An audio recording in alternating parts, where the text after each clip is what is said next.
ആത്മസ്നേഹിതൻ ദുഃഖത്തിൽ ആശ്വാസമാ രോഗത്തിൽ എൻ സൗഖ്യമാ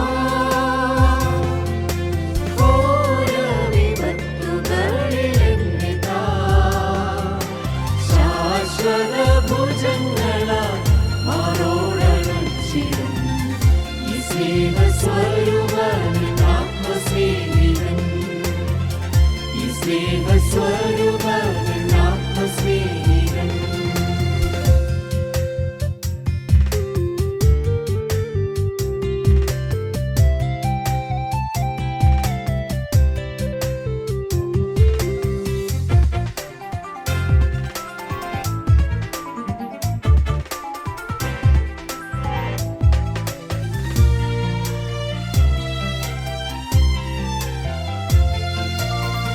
ക്രിസ്തുവിൻ സ്നേഹമെന്നെ നിർബന്ധിക്കുന്നതാൽ എന്നെ തന്നെ വെറുത്തൻ ക്രൂശെടുത്തു ഞാൻ നിന്നയും ചുമന്നു പോം പാളയത്തിൻ പുറം ഈ സ്നേഹസ്വരൂപൻ ആത്മസ്നേഹിതൻ ദുഃഖത്തിൽ ആശ്വാസമാ രോഗത്തിൽ എൻ സൗഖ്യമാ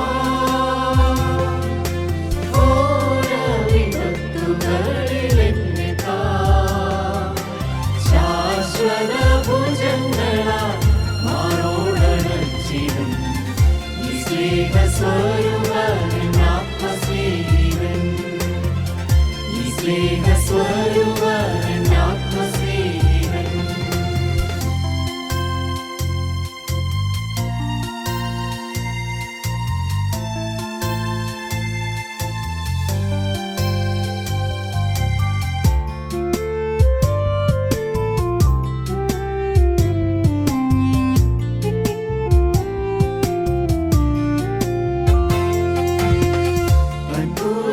കാലത്തിൽ ശക്തീകരിക്കുവാൻ തന്റെ മരണത്തോടങ്ങേരി ഭവിപ്പാൻ ക്രിസ്തുവിൻ കഷ്ടങ്ങളിൽ പങ്കാളിയാകുവാൻ ഈ സ്നേഹസ്വരൂപൻ ആത്മസ്നേഹിതൻ ദുഃഖത്തിൽ ആശ്വാസമാ രോഗത്തിൽ എൻ സൗഖ്യമാ ഘോര വിപത്തുകളിൽ എന്നിതാ ശാശ്വത ഭുജങ്ങളാൽ മാറോടണച്ചിടും ഈ സ്നേഹസ്വരൂപൻ ആത്മസ്നേഹിതൻ ഈ സ്നേഹസ്വരൂപൻ ആത്മസ്നേഹിതൻ.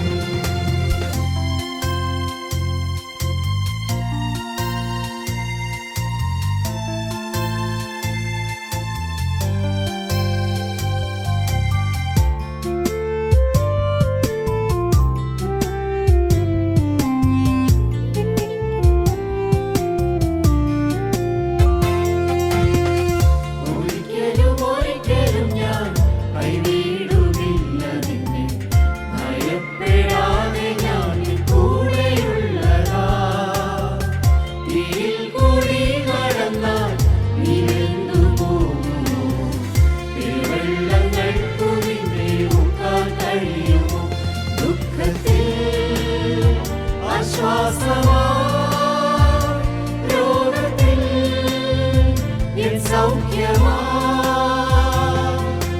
ഘോര വിപത്തുകളിൽ എന്നിതാ ശാശ്വത ഭുജങ്ങളാൽ മാറോടണച്ചിടും ഈ സ്നേഹസ്വരൂപൻ ആത്മസ്നേഹിതൻ ഈ സ്നേഹസ്വരൂപൻ ആത്മസ്നേഹിതൻ.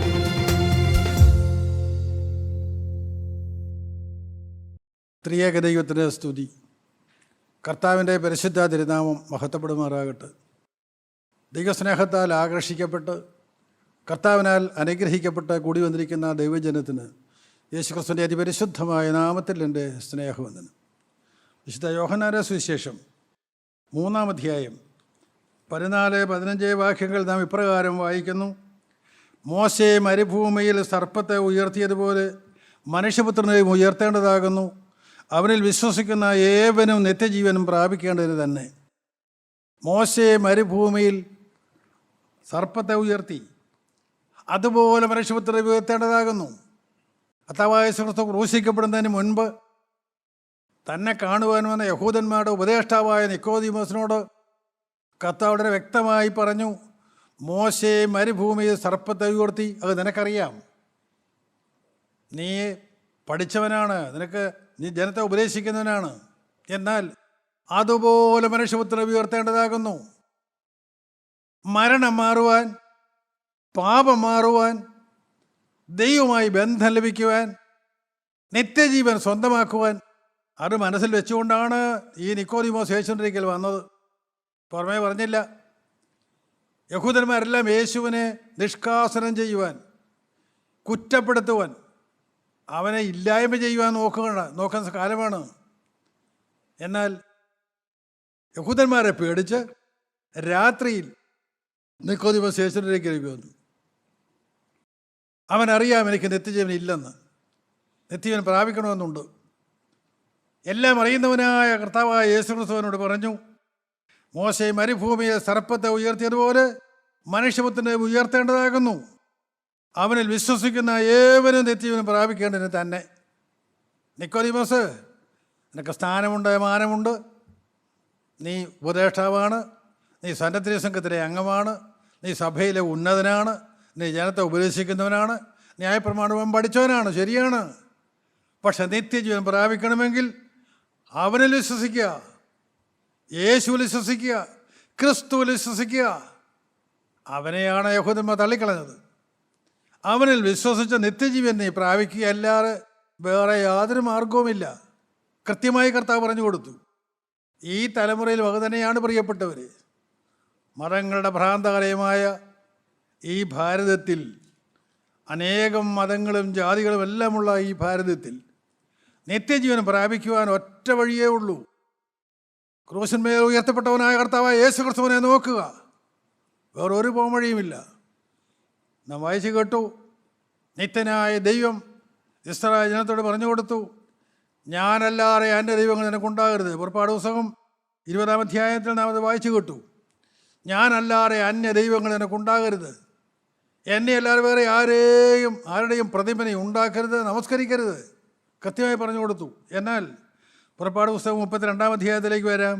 അതിൻ്റെ 1-ാമത്തെ വാക്യം നമുക്ക് വായിച്ച് കേൾക്കാം. അവിടെ നാം ഇങ്ങനെയാണ് വായിക്കുന്നത്: എന്നാൽ മോശ പർവ്വതത്തിൽ നിന്ന് ഇറങ്ങി വരുവാൻ താമസിക്കുന്നുവെന്ന് ജനം കണ്ടപ്പോൾ ജനം അഹരോന്റെ അടുക്കൽ വന്നുകൂടി അവനോട്, നീ എഴുന്നേറ്റ് ഞങ്ങളുടെ മുമ്പിൽ നടക്കേണ്ടതിന് ഒരു ദൈവത്തെ ഉണ്ടാക്കി തരിക.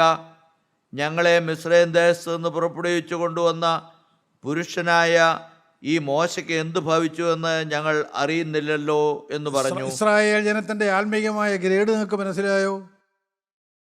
പുറപ്പാട് പുസ്തകം 32-ാം അധ്യായത്തിലേക്ക് വന്നപ്പോൾ അവിടെ ഇസ്രായേൽ ജനം അഹ്റോനോട് പറയുകയാണ്, മോശയുടെ സഹോദരനായ അഹ്റോനോട് പറയുകയാണ്, മോശ എവിടെയാണ്? മോശ സീനായി പർവ്വതത്തിലാണ്. ഏതാണ്ട് 40 ദിവസത്തോളമായിട്ട് മോശയെ കാണാനില്ല. മോശ സീനായി പർവ്വതത്തിലേക്ക് ദൈവം വിളിച്ചിട്ട് കയറിപ്പോയവരാണ്. നിത്യനായ ദൈവം, സ്നേഹവാനായ ദൈവം മോശയിലൂടെ ഇസ്രായേൽ ജനത്തിന് ന്യായപ്രമാണ കൽപ്പനകൾ കൊടുത്തുകൊണ്ടിരിക്കുകയാണ്. രാവ് പകലില്ലാതെ ഈ മോശ ഒരു കഷ്ണം അപ്പം കഴിക്കുകയോ ഒരു തുള്ളി വെള്ളം കുടിക്കുകയോ ചെയ്യാറ് 40 രാവും 40 പകലും ദൈവത്തിൻ്റെ സന്നിധിയിലിരുന്ന് ദൈവത്തിൻ്റെ വചനം പ്രാപിക്കുകയാണ്. ദൈവം മോശയ്ക്ക് വചനം പറഞ്ഞു കൊടുത്തുകൊണ്ടിരിക്കുകയാണ്. ഏതാണ്ട് 40 ദിവസത്തോളം ആകാറായപ്പോൾ ജനം അഹ്റോൻ്റെക്ക് ചെന്നു. മോശയുടെ സഹോദരനായ അഹ്റോൻ്റെക്ക് ചെന്നിട്ട് പറഞ്ഞു, മോശയെ പർവ്വതത്തിൽ നിന്ന് ഇറങ്ങി വരുവാൻ താമസിക്കുന്നത് ജനം കണ്ടപ്പോൾ ജനം അഹ്റോൻ്റെ അടുക്കൽ വന്നുകൂടി അവനോട്, നീ എഴുന്നേറ്റ് ഞങ്ങളുടെ മുൻപിൽ നടക്കേണ്ടതിന് ഞങ്ങൾക്കൊരു ദൈവത്തെ ഉണ്ടാക്കി തരിക. അവർക്ക് ദൈവത്തെ വേണം, അവരുടെ മുമ്പിൽ നടക്കുന്ന ഒരു ദൈവത്തെ വേണം. മിണ്ടാത്ത ദൈവം, വഴക്ക് പറയാത്ത ദൈവം, കുറ്റം പറയാത്ത ദൈവം, പാപങ്ങൾ തുറന്നു കാണിക്കാത്ത ദൈവം, ശിക്ഷിക്കാത്ത ദൈവം, അങ്ങനെ ഒരു ദൈവത്തെ ഞങ്ങൾക്ക് ഉണ്ടാക്കി തരിക. ഇന്നും അത് തന്നെയല്ലേ നടക്കുന്നത്? പാവം വെളിപ്പെട്ട് കിട്ടരുത്, ആരും കുറ്റം പറയരുത്, എങ്ങനെ ചോദിച്ചാലും ഇത് നല്ലതാണെന്ന് പറയണം. നേർച്ചയും കാഴ്ചയായിട്ട് വന്നു, കൊട്ടക്കണക്കിന് അനുഗ്രഹം മേടിച്ചുകൊണ്ട് പൊക്കോ എന്ന് പറയുന്നവരെയാണ് ജനത്തിന് വേണ്ടത്. അതല്ല ആത്മീയം. ജനം പറഞ്ഞു, ഞങ്ങളുടെ മുമ്പിൽ നടക്കേണ്ടത് ഞങ്ങൾക്കൊരു ദൈവത്തെ ഉണ്ടാക്കി തരിക. ഞങ്ങളെ മിസ്രയീം ദേശത്തു നിന്ന് പുറപ്പെടുവിച്ച് കൊണ്ടുവന്ന പുരുഷനായി മോശയ്ക്ക് എന്ത് ഭവിച്ചു എന്ന് ഞങ്ങൾ അറിയുന്നില്ലല്ലോ. അവരെ മിസ്രയീമിൽ നിന്ന് പുറപ്പെടുവിച്ചു കൊണ്ടുവന്നത് ആരാണ്? ജനം പറയുന്നത് മോശയാണെന്ന്. അവർ ദൈവത്തെ കണ്ടില്ല. ഇന്ന് വരെ ദൈവം ഇതിലെ നിന്നെ നടത്തിയ ദൈവത്തെ നീ കണ്ടുവോ? അനേർക്ക് ദൈവത്തോട് നന്ദിയില്ല. അവരെ നടത്തിക്കൊണ്ടുവന്ന മോശയെയാണ് അവർ നോക്കുന്നത്. മനുഷ്യരിലേക്ക് ഇടനോട്ടം പോയി. ആകാശത്തിലോ ഭൂമിയിലോ സമുദ്രത്തിലോ ഉള്ള യാതൊന്നിനെയും നോക്കി പോകരുത് എന്ന ദൈവത്തിൻ്റെ വചനം. ആ ജനം ഇപ്പോൾ നോക്കുന്നത് മോശയിലേക്കാണ്. ഈ മോശയ്ക്ക് എന്ത് പോയിച്ചു എന്ന് ഞങ്ങൾ അറിയുന്നില്ല. അതുകൊണ്ട് ഞങ്ങളെ മിസ്രയീം ദേശത്ത് നിന്ന് പുറപ്പെടുവിച്ചു കൊണ്ടുവന്ന പുരുഷനായി മോശയ്ക്ക് എന്ത് ഭവിച്ചു എന്ന് ഞങ്ങൾ അറിയുന്നില്ല. അതുകൊണ്ട് ഞങ്ങളുടെ മുമ്പിൽ നടക്കേണ്ടത് ഞങ്ങൾക്കൊരു ദൈവത്തെ ഉണ്ടാക്കി തരിക. അവർ മനുഷ്യക്കുന്ന ദൈവത്തെയാണ്. ഈ ഭൂമിയിൽ എങ്ങനെ അന്യദൈവങ്ങൾ ഉണ്ടായി? എങ്ങനെ വിഗ്രഹാരാധന ഉണ്ടായി? എങ്ങനെ ജാതികളുണ്ടായി? എങ്ങനെ മതങ്ങളുണ്ടായി? ഗൗരവത്തോടെ നിങ്ങൾ ചിന്തിക്കുമോ? സത്യവിശ്വാസികളായ വിശ്വാസികളുടെ മക്കൾ എന്തുകൊണ്ട് തെറ്റിലേക്ക് പോണു? ഇങ്ങനെ പാപത്തിൽ മുഴുകി ജീവിക്കുന്നു. അവരെ അവിടെ നിന്ന് വിടുവിക്കാൻ കഴിയാതെ വണ്ണം പാപത്തിൽ അവരങ്ങ് രസിച്ചു പോയിരിക്കുന്നു. അവരതിൽ മുങ്ങി കുളിച്ചു പോയിരിക്കുന്നു. പ്രിയപ്പെട്ടവരെ, വേദനാജനകമായൊരു കാഴ്ച തന്നെയാണത്. പുറപ്പാട് പുസ്തകം 32-ാം അധ്യായത്തിൽ 4-ാം വാക്യം. അവനത് അവരുടെ കയ്യിൽ നിന്ന് വാങ്ങി ഒരു കൊത്തുള്ളി കൊണ്ട് ഭാഷ വരുത്തി ഒരു കാളക്കുട്ടിയെ വാർത്തുണ്ടാക്കി. അപ്പോൾ അവർ, ഇസ്രായേലേ, ഇത് നിന്നെ മിസ്രയീം ദേശത്ത് നിന്ന് കൊണ്ടുവന്ന നിന്റെ ദൈവമാകുന്നു എന്ന് പറഞ്ഞു. അവരുടെ ആത്മീയമായ അവസരങ്ങൾക്ക് പിടികിട്ടിയോ? അവരെ വേദനടിക്കലല്ലേ എന്നത്. മോശയുടെ സഹോദരനായ അഹറോൻ, ധൂപം കാട്ടുന്ന അഹറോൻ, ജനത്തിന് വേണ്ടി പൗരോഹിത്യ ശുശ്രൂഷ നടത്തുന്ന അഹറോൻ, അഹറോനൊക്കെ ചെന്ന് പറഞ്ഞ, നീ ഞങ്ങൾക്കൊരു ദൈവത്തെ ഉണ്ടാക്കി തരിക. അഹറോനെ, അത് കേട്ട് നീ താഴാനേ ഉള്ളൂ. ഇതിനാണോ ദൈവം നിന്നെ പൗരോഹിത്യ ശുശ്രൂഷ ഏൽപ്പിച്ചത്? അഹറോൻ എന്താണ് ചെയ്തത്? അവരോട് പറഞ്ഞ്, നിങ്ങളുടെ കുണുക്കെല്ലാം കൊണ്ടുപോവാ, സ്വർണ്ണാഭരണങ്ങളെല്ലാം കൊണ്ടുപോവാ. ഒരു മടിയുമില്ല, അവർ പറിച്ചു കൊടുത്തു. ആത്മീകത്തിൻ്റെ പേരിൽ ദൈവം സ്വത്ത് നഷ്ടമാക്കാൻ അനേകർക്ക് മനസ്സാണ്. പ്രിയപ്പെട്ടവരെ, ഗൗരവത്തോടെ നിങ്ങൾ ചിന്തിക്കേണ്ട വിഷയങ്ങളുണ്ട്. ദൈവം നിങ്ങൾക്ക് ദാനമായി തന്ന സമയം, ദൈവം നിങ്ങൾക്ക് ദാനമായി തന്ന കഴിവുകൾ നിങ്ങൾ തിന്മയ്ക്ക് വേണ്ടി ചെലവഴിക്കുകയാണോ? കൊണ്ടുകൊടുത്തു, ആഭരണങ്ങളൊക്കെ കൊണ്ടുകൊടുത്തു. അഹറോൻ എന്ത് ചെയ്തു? അഹറോൻ അവയെ അവരുടെ കൈകളിൽ നിന്ന് വാങ്ങി ഒരു കൊത്തുള്ളി കൊണ്ട് ഭാഷ വരുത്തി ഒരു കാളക്കുട്ടിയെ വാർത്തുണ്ടാക്കി. അഹറോന് മനസ്സിലിരിക്കുന്നതും കാളക്കുട്ടിയല്ലേ? പ്രിയപ്പെട്ടവര്, നിങ്ങൾക്ക് വല്ലതും തിരുത്താനുണ്ടോ? അഹറോനെ, ഈ ജനത്തെ നടത്തുവാൻ പൗരോഹിത്യ ശുശ്രൂഷ ദൈവം നിന്നെ ഏൽപ്പിച്ചതാണ്.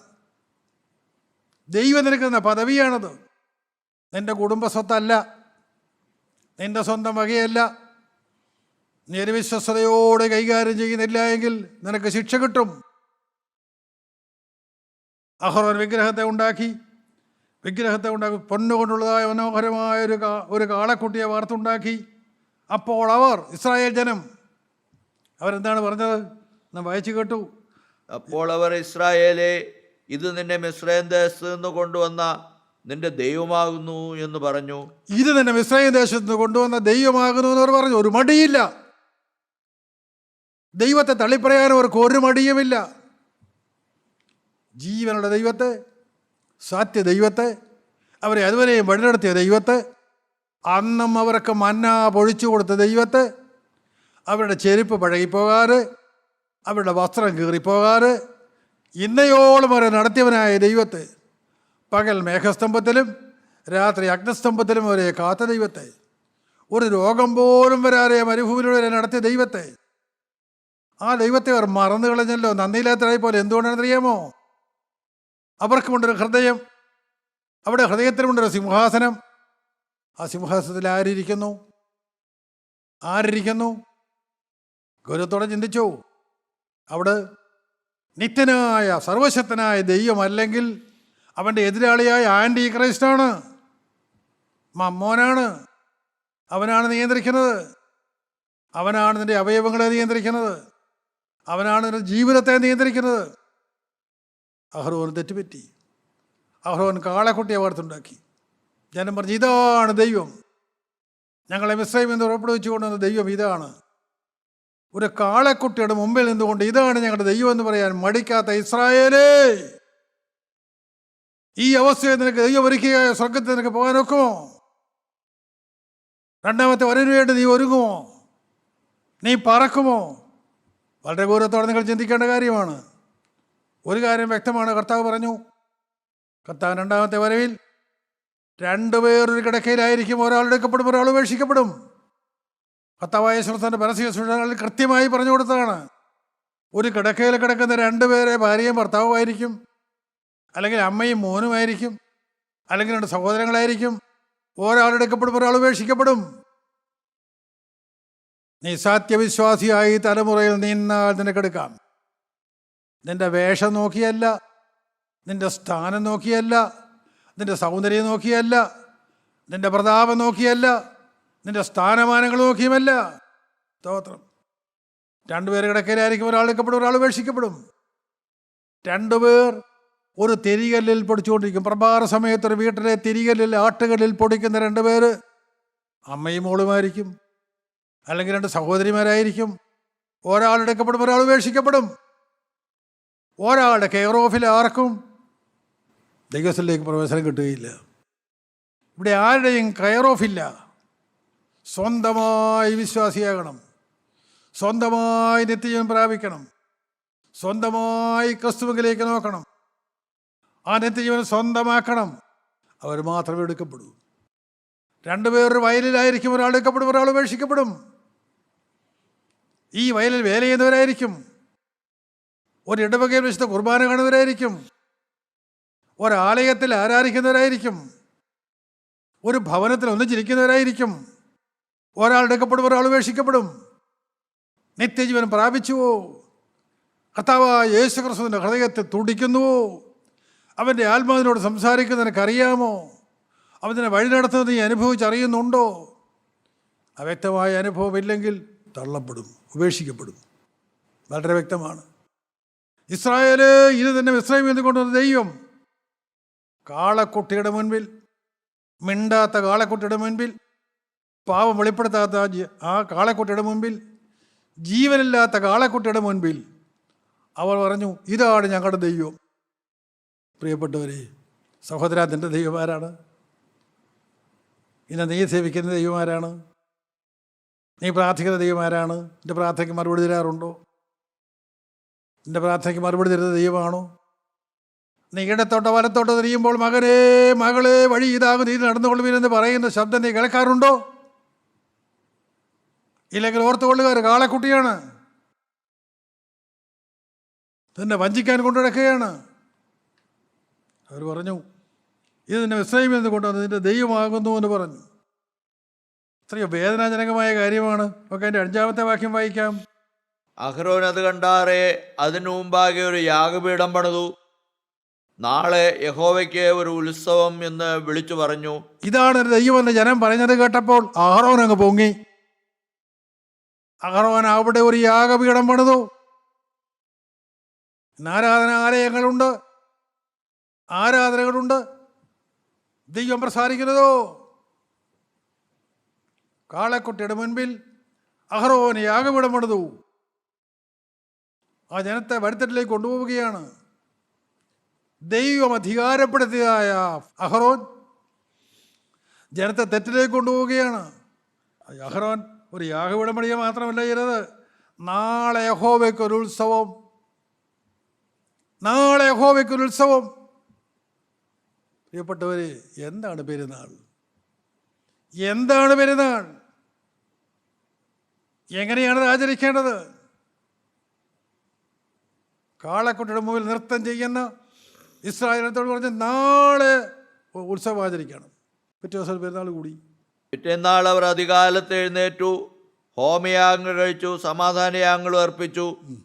ജനം ഭക്ഷിപ്പാനും കുടിപ്പാനും ഇരുന്നു, കളിപ്പാൻ എഴുന്നേറ്റു.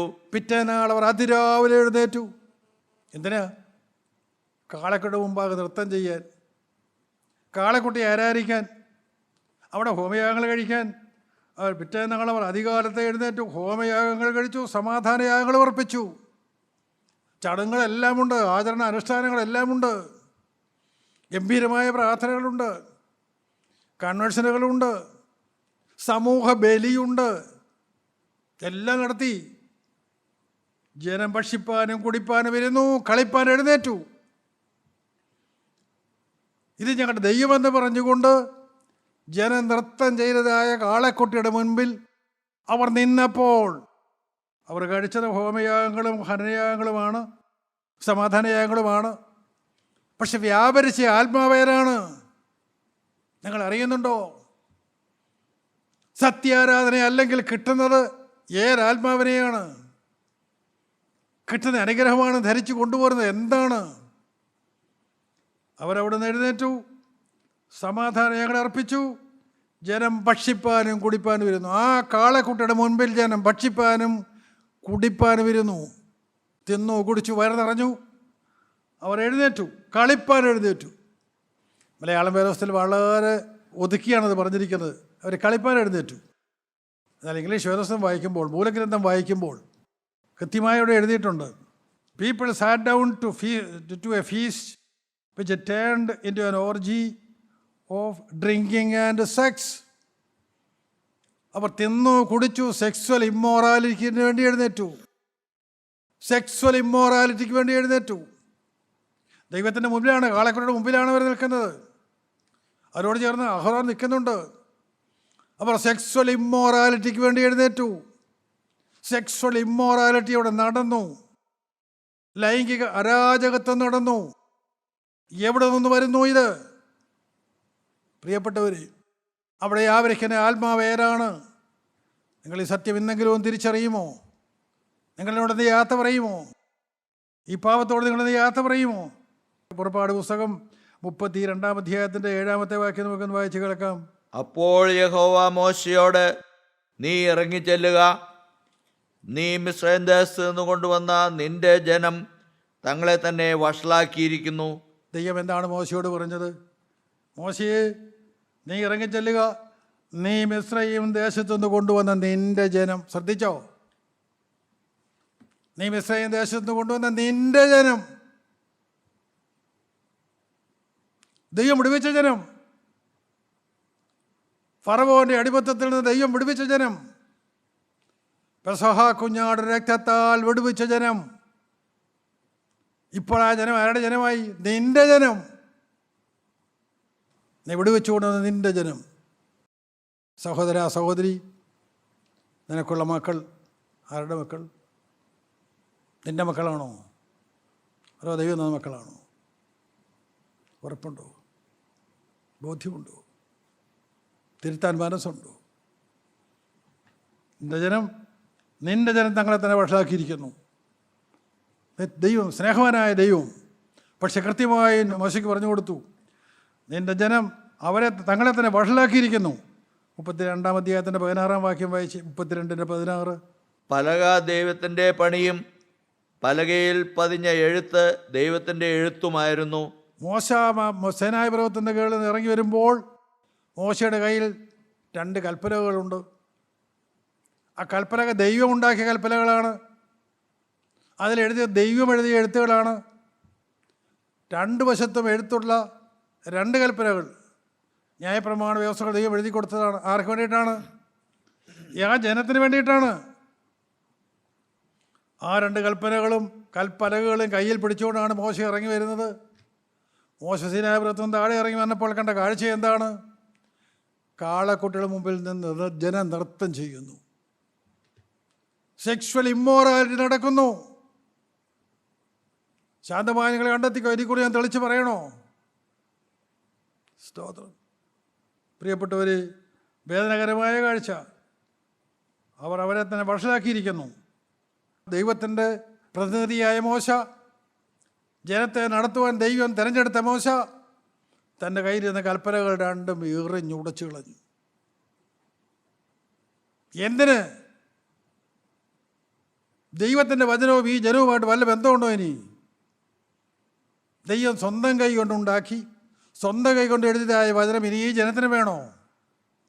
അവരെവിടെയാണ്? അവരുടെ ആത്മീകമായ അവസ്ഥ എവിടെയാണ്? അവർ കാളക്കുട്ടിയുടെ മുൻപിലാണ്. അവർ നൃത്തം ചെയ്യുകയാണ്. അവർ സെക്ഷുവൽ ഇമ്മോറാലിറ്റിയിലാണ്. പ്രിയപ്പെട്ടവർ, ഇന്നും അത് തന്നെയല്ലേ കാണുന്നത്? സമൂഹത്തിൽ കാണുന്നത് തന്നെയല്ലേ? ഇനി എന്തിനാണ് ഈ ജനത്തിനത്? മോശ എറിഞ്ഞ് പൊട്ടിച്ചു കളഞ്ഞു, ദൈവം കോപിച്ചില്ല. മോശ ചെയ്ത ആ പ്രവൃത്തിയെ ദൈവം കോപിച്ചില്ല. ഇനി ഈ ജനത്തിന് അർഹതയുള്ളതല്ല. സഹോദരീ സഹോദരങ്ങളെ, ഈ വചനം ജീവനവചനമാണ്. നിത്യജീവൻ പകരുന്നതാണ്. കർത്താവായ യേശു മനുഷ്യരിലേക്ക് ഇറങ്ങി വന്നത് എന്തിനാണ്? നിത്യനായ ദൈവം തൻ്റെ ഏകജാതനായ പുത്രനെ ഈ ഭൂമിയിലേക്ക് അയച്ചത് എന്തിനാണ്? തൻ്റെ ഏകജാതനായ പുത്രൻ വിശ്വസിക്കുന്ന ഏവനും നശിച്ചു പോകാതെ നിത്യജീവൻ പ്രാപിക്കേണ്ടതിന് ദൈവം അവനെ നൽകുവാൻ തക്കവണ്ണം ലോകത്തെ സ്നേഹിച്ചു. പിതാവായ ദൈവം എന്നെ സ്നേഹിച്ചു, നിങ്ങളെ ഓരോരുത്തരെയും സ്നേഹിച്ചു, നമ്മെ എല്ലാവരെയും സ്നേഹിച്ചു. എന്തിന്? നിത്യജീവൻ പ്രാപിക്കേണ്ടതിന്. എന്താണ് പോംവഴി? മത്സരിക്കുന്ന ജനത്തിന്, മറുതലിക്കുന്ന ജനത്തിന്, പാപത്തിൽ വീണുപോയ ജനത്തിന് അവരെ വീണ്ടെടുക്കുവാൻ ഒറ്റ മാർഗമേ ഉള്ളൂ. പാപം ചെയ്യാത്ത കർത്താവായ യേശു ക്രിസ്തു ക്രൂശിന്മേൽ. സ്തോത്രം. ക്രൂശിലേക്ക് നോക്കാമോ? ക്രൂശിൽ പിടയുന്ന യേശുവിനെ കാണാമോ? ദൈവമക്കളെ, ആ സ്നേഹം നിങ്ങൾ തിരിച്ചറിയുമോ? പിതാവായ ദൈവം നമ്മെ സ്നേഹിച്ചു, അവരെ നമുക്ക് അയച്ചു തന്നു. ക്രൂശിക്കപ്പെട്ടവനായ ക്രിസ്തു നമ്മുടെ കണ്ണിന് മുമ്പിൽ വരച്ചു വിട്ടിരിക്കുന്നു. രക്ഷിക്കപ്പെട്ട ഒരു ദൈവവേദന പാപത്തോടെ എന്നേക്കുമായി യാത്ര പറഞ്ഞുകൊണ്ട് ഞാനൊരു പുതിയ ജീവിതത്തിനായി എന്നെ തന്നെ ഏൽപ്പിക്കുന്നു. ദൈവത്തോട് വാക്ക് പറയുന്ന ദൈവവേദന കണ്ണിൻ്റെ മുമ്പിൽ വരച്ചു കിട്ടുന്ന പദവിയാണ് ക്രൂശിക്കപ്പെട്ട ക്രിസ്തു.